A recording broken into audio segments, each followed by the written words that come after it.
Hi there and welcome back to another text and talk about the Stellaris Dev Diaries. This time number 45 about ship balance. I've looked through the post and the main thing about it is the ships get distinct roles. So we're going through these roles and there's also more like evasion, tracking and armor are going to be remade. Tracking is actually going to be introduced. It's the counter to evasion. And there are some new slots that are in the ships, so where you can only fit like special weapons in. And finally some major weapon rebalancing. So let's start.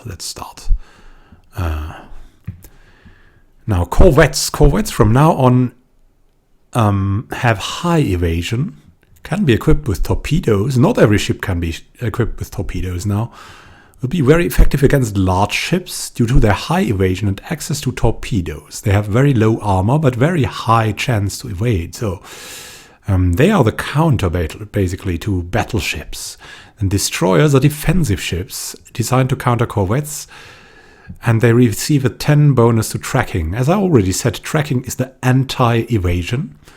There was formerly no anti-evasion, which was evasion was so good. Like I built most of my ships around evasion. They can be equipped with point defense weapons to shoot down the torpedoes fired by these corvettes. So not every ship can be fit with point defense. And this is also a difference than before. Like you had probably every fit could have like everything. There was not much of like a limitation which weapons to put on which ships, except the largeness of the slots. Now the destroyers have moderate armor and a moderate chance to evade, so they are the middle ground. Then the cruisers are now aggressive ships, as opposed to the destroyers, which are defensive ships, and should be able to put out a lot of damage at the cost of less defense. Cruisers can also be equipped with torpedoes, so they can be the rushing in type, or they can be like the range type as well. But anyways, they will be aggressive. So unlike corvettes, they can also be equipped with hangars for strike craft, which is very helpful, especially if you're going for some monsters. You will be surprised. You can have amoebas if you're lucky for strike craft, and they are really, really good. Let me tell you that. And these cruisers have somewhat high armor and only a small chance to evade. This makes them like aggressive. So they are basically hit point tanks, hit point armor tanks, and not like evasion-based ships like the corvettes. And it makes sense. I mean, small ships should have more evasion. Like they're harder to hit, and big ships should have probably less evasion, as they are very easy to hit. Which is why battleships are really easy to hit, but they may not get that much damage as they can equip much armor. The new role for battleships will be durable capital ships that fire at its enemies from a long distance. They are the only ship size that can be equipped with extra large weapons.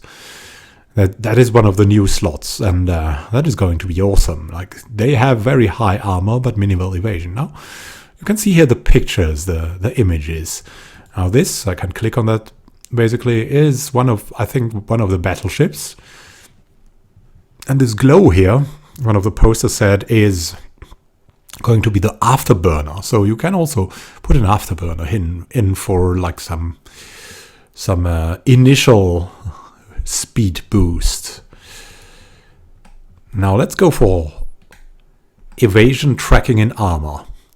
Like that's the second point, the second big point here in the ship rework, you could say.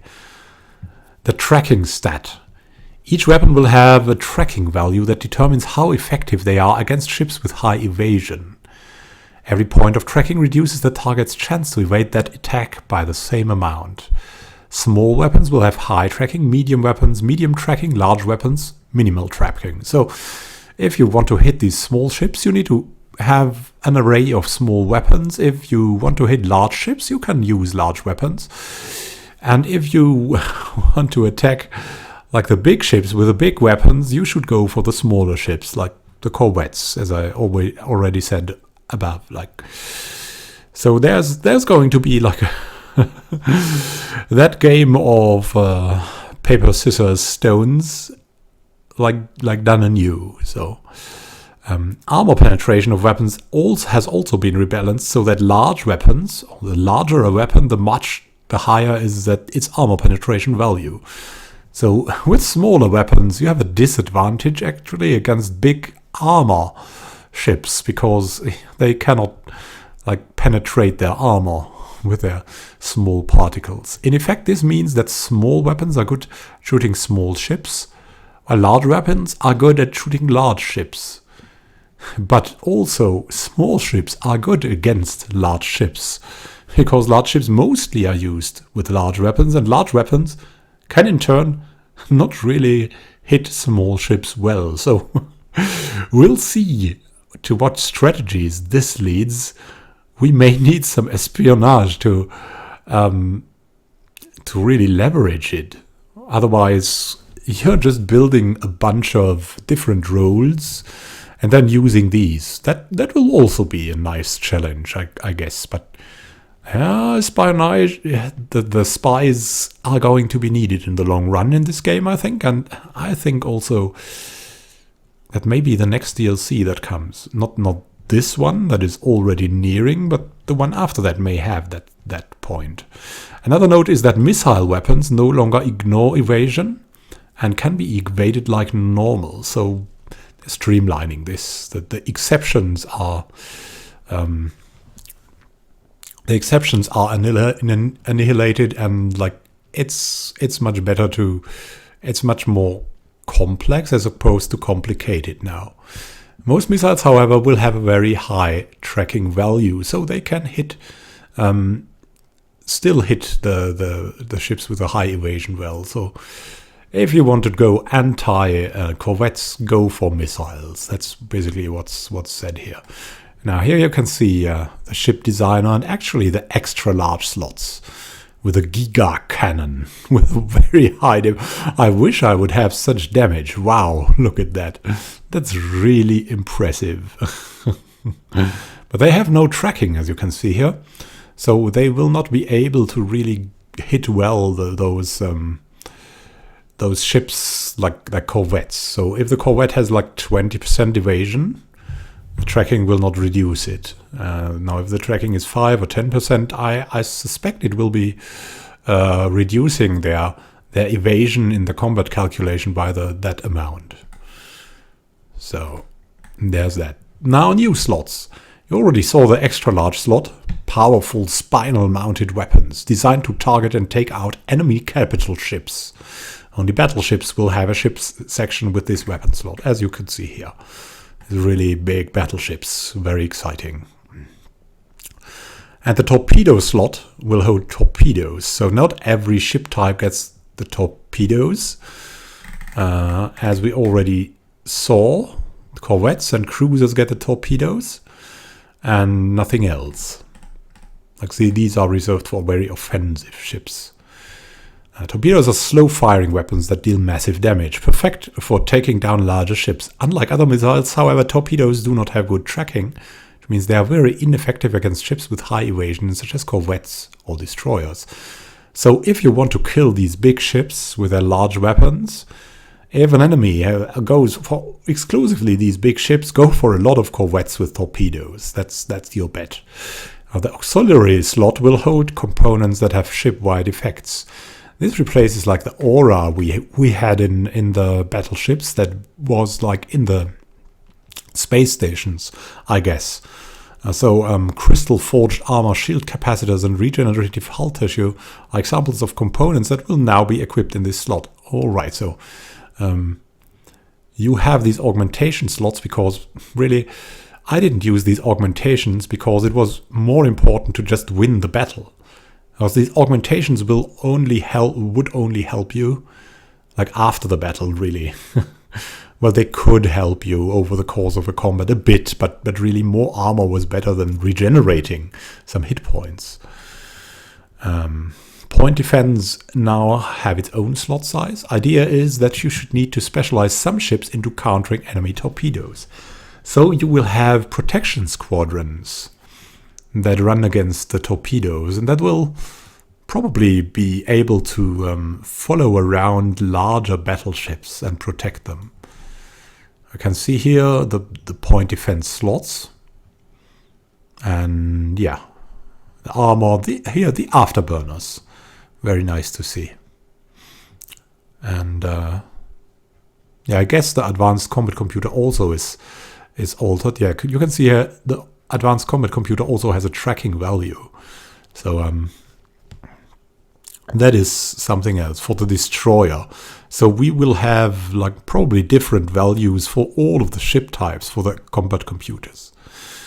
And the major weapon rebalancing is of course made due to the new targeting and value and all of that. Tracking, evasion and armor. Yeah, and probably an energy rebalancing and all of that. So what I think about this is really a good thing. It makes it more like strategic. You can have strategies, but what it needs still a bit is some kind of spying or the ability to see the enemy fleets, so you can actually react to what they build. On the other hand, you're just guessing what they may have, or you're looking at what they have at the moment and you're flying in with your force and then you're altering it. That is a lot of guessing work, probably, because you cannot really see much except like in the battle, but then it might be already too late. So there should be really a way to find it out, especially for peace concentrated societies that don't have a lot of fleet battles. They should be able to get some spying done to know about the enemy ships, maybe in some sort of ship designer view of the enemy ships. I think that would be awesome. Like it could cost influence and some kind of thing like that. And yeah, please tell if you would like that proposal as well. And yeah, if you like the video, you could subscribe, because I'm regularly reading these dev diaries and I'll keep you informed about them as I'm like able to read them, which is usually shortly after they come out. Like the evening, I'll make the video if I can somehow do it, or the next day. So happy gaming to you. See you in the next episode of Text and Talk about the dev diary. Or check out our Let's Play. That is in a late game where the Unbidden have appeared. We have actually a vessel that is a former fallen empire with superior technology. All kinds of crazy stuff now going on in the Let's Play, the Cthulhu Myth. We also have 2 guides that will help you at the start, and you'll see them in the cards as well. I'll link them. So happy gaming to you, and yeah, I hope to see you again. This was Immanuel with his Text and Talk, and yeah, wishing you a happy time.